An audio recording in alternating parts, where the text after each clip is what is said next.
Well, hello. I hope you're having a great day.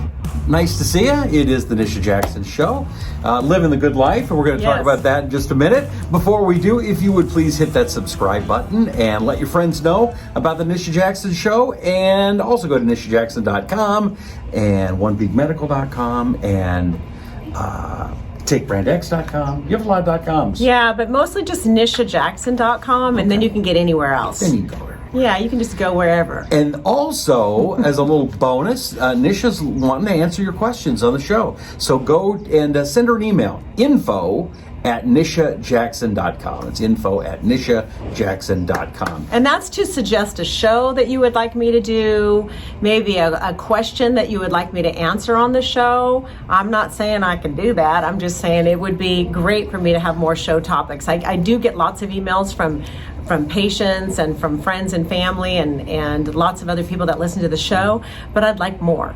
So, what's the fastest land animal? What's the fastest? Cheetah?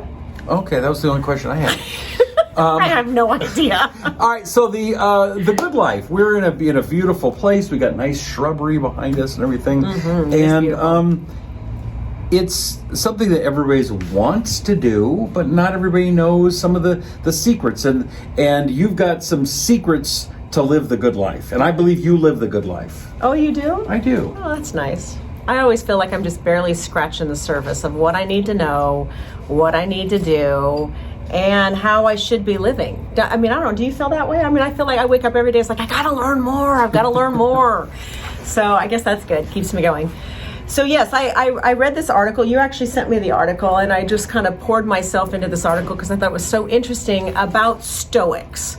So Stoics are people that have endured very difficult times, extreme hardships, but they have not lost it. They have not complained. They've worked through it. So this would be what we would call Stoics, and I just kind of admire Stoics. I mean, especially when I really, you don't really think about like who Stoics are, but these kind of people. Michael's kind of a Stoic. Okay. Yeah. Mm-hmm. So these are just when they investigated Stoics and they talked to them and asked them, what are some things that you feel are common threads that got you through very difficult times without crumbling, without complaining, without bailing out? What were those things? So these are just the top 50. And we're not going to go through all 50. We'll just go through the ones I think are really cool. Okay. So I love the first one. The number one was focus on what you can control. And so much of our energy often is focusing on what we have zero control over, like somebody else's feeling. How do we change that person to be the moral way I want them to be? Yeah, exactly. How can I make somebody work harder? How can I make somebody be nicer? How can I make somebody like me more? You don't have any control over any of that. So focus on what you can control. Mm-hmm. And I also like this one. Ask yourself, is this essential? Lordy, I need to start asking myself that question more often. Like when you're buying things or you're doing things or you're saying yes to things, maybe just taking 5 seconds and asking yourself, is this essential? Is it essential to my happiness? It is essential to my success. Is it essential to my health? Yes. Mm-hmm. Yeah, like when you sit down to eat that hot fudge brownie, ask yourself, is this essential? Thank you for saying food. Okay. I actually wasn't thinking food. No, but that's, right. That's a new thing. I've got this new thing. We're not going to talk about it on the show, but it monitors my blood sugar all the time, and so like I can't eat anything anymore. Yeah. Because I can actually see how it affects my body, and most of it's not essential. It's not essential. See how I tied that in? And it helps you make a better decision. Yes, because you see it in real time going. The blood sugar going crazy, and right. It's like, oh, geez. And then this morning when you got up and you made the decision to go on a 10-mile bike ride, which I love that you're biking now. It's so cool, cycling. You probably said to yourself, this is essential. Yes. It's essential to my mortality. Is I've got to be able to cycle and exercise. It's essential. Quick question, has nothing to do with this show. What do you think about cycling over hiking, over running, over walking? So I think cycling is one of the best things you can do if you're overweight. I'm not saying that you're overweight. I'm just saying it's one of the best things because it has the least impact on your knees. And it's wonderful to be able to get your heart rate up. I also think cycling, especially if you're doing it outside, you have a motorized bike, right? Yeah. Electric bike. I love electric bikes because it actually makes you ride more often. You'll get outside more often if you have an electric bike, but any bike's great. You know what I love about this thing? We'll just time out just for a second. So this bike, I can control, like it has a motor and it like speeds up, but it only works with your pedaling. So I'll see some guy who's like a real hardcore, he's got his uniform on, he's a 10-speeder, he's really into it. And I pass him going 25 miles an hour. Man, that's sweet. But he still gets a really great workout. But at least you have a lot of hills and stuff. So at least I think a lot of people don't use their bicycles because they're like, I don't want to hit those hills. I'm just going to get all sweaty and gross. But you still get outside, you get the value of nature, which is way more than what you think it is. The value of what you get by being outside from a health standpoint and your brain standpoint is so much bigger than what you think it is. So you still get outside and get all of that, all the benefits of being outdoors, but you also get exercise. So you think riding a bike outside is better than riding one in the gym? I think so, absolutely. Well, anytime you get outside, it's better. Okay. But in the gym's fine too. Anything to get your heart rate up is important. So asking yourself, is it essential? And just be honest with yourself. Okay, I love this one. Remember, you have the power to have no opinion. I don't know what to think about that. Yeah, remember, you have the power to have no opinion. We don't really need to even say any more than that. But it's okay to not have an opinion. It's okay to not be wrapped up in everybody else's opinion. It's okay to just say, you know what, I don't have a comment. No matter what it's about. I also love this one, own the morning. People who are Stoics own the morning because they know that their brain is at its best in the morning, even if you're not a morning person. Your brain is rested, it's alert, and you're ready for the day. And what you do in the morning will determine how good your health is and will determine your level of success. So own your morning. Interesting you say that. I saw a meme by Elon Musk a couple of days ago, and getting up in the morning and getting started was a big thing in his keys to success. Yeah, if you look at any successful person, you would say they own their morning. They know that their most important hours are within the first 4 hours of waking up. So that's where we have to set our day. Put yourself up for a review and interrogate yourself. We do so much about worrying about other people, and you and I were just having a great conversation before this show, and we were talking about a lot of different things, but we spend so much time and energy worrying about other people or trying to worry about things that we have no control over. But maybe it would be good if we just interrogated ourselves. What is it that I'm doing that I don't need to be doing? What is it that I'm refusing to give up that's not healthy for my mind, my body, my spirit, my emotions? What is it?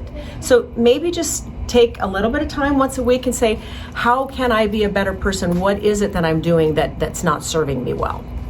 Interrogate yourself. Okay. Where were you the other day? What were you eating? Stop it. Try to see the good in people.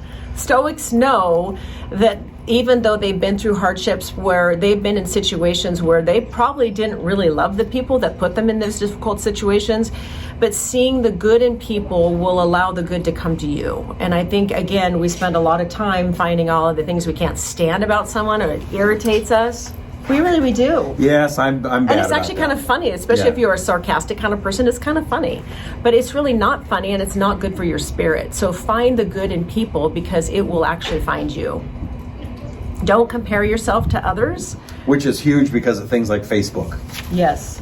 Everybody's doing, because on Facebook, you're always awesome. Yes. Heck, on Facebook, you're always on a trip. Yes. Well, no, not always. That's not. On Facebook. I'm not agreeing. I mean, but in real life, you're not. Yeah, I mean, you look at Facebook and and most people are doing something awesome, but that's not real life. It's not real life. Right. All right, learn something from everyone. I want to tell this little story, and I'm going to make sure this person listens to this podcast. So we're building a house in Southern Oregon, and it's this really big project, and this gentleman came out to sandblast the beams in our house.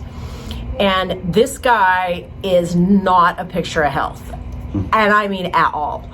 And he was up and down this ladder with this big, huge thing that sandblasts these beams. And I honestly don't know how he did this job. Like, physically, I don't know how he did it.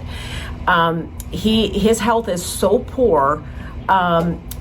But as I was talking to him, and I know when I first looked at him, it just kind of like shocked me, like how is this guy doing this physical job and he's in such poor health, and very overweight, and I could tell it was really taxing on him.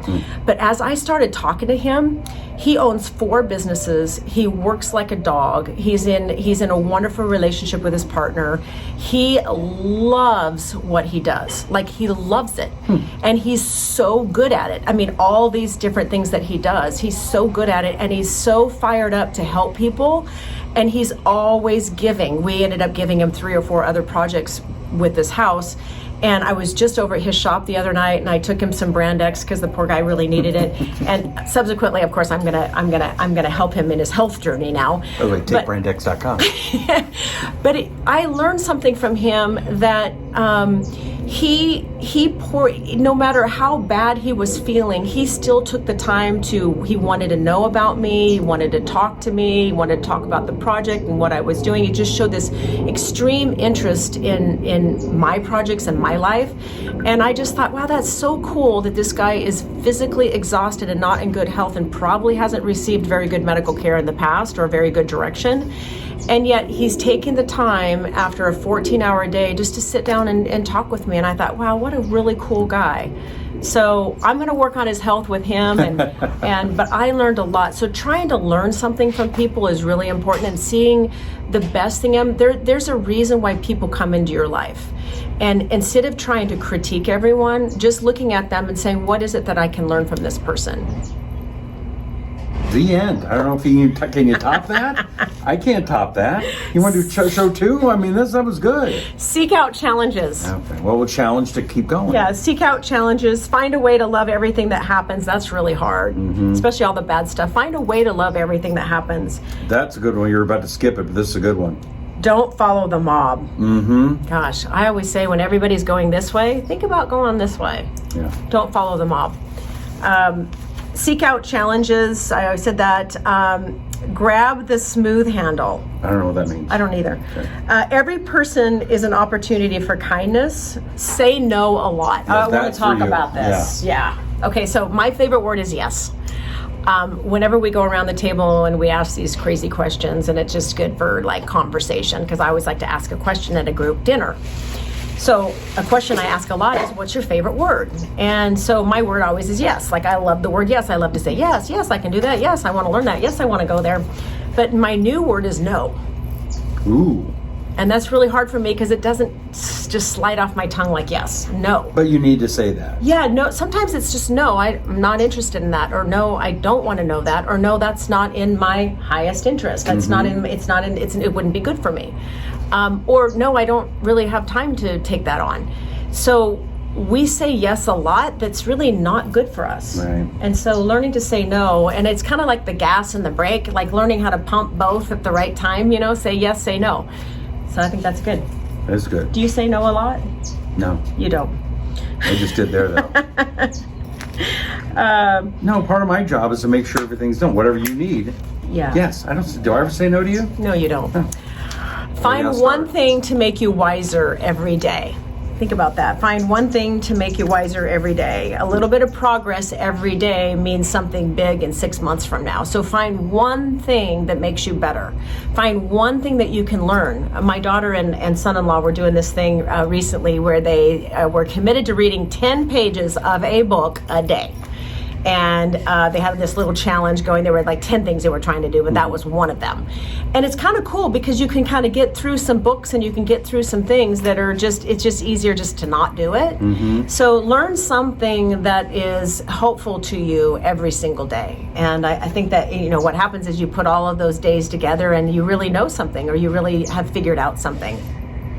I think we have another show in this. I do too. I think we should stop right now. There's so many more. Yeah, and next week we'll just continue because this can be too long of a show. Yes, stillness is the key. I'm going to end on that one because I love that one. Stillness is the key. It's also really hard for me, just like the word no is hard, stillness is hard. Because I'm moving all the time. I'm like, I'm moving like a shark. And stillness is key. Own your stillness in the morning, first thing before you get out of bed, and own it at night before you go to sleep. If those are the only 2 times that you take 5 minutes to be still and disconnect your brain, take it. Take your stillness when you can, because things will come to you when you're quiet that you need to know. All right. On that, we'll do part 2 next week. Don't forget to hit the notification button so you know when that show comes out. Hit the subscribe button, share it with your friends, and go to nishajackson.com and takebrandex.com. Actually, nishajackson.com is where everything is. Yes, and send me a question, info@nishajackson.com. Until next time, I'm Rusty Humphries. That's Nisha Jackson, and this is The Nisha Jackson Show.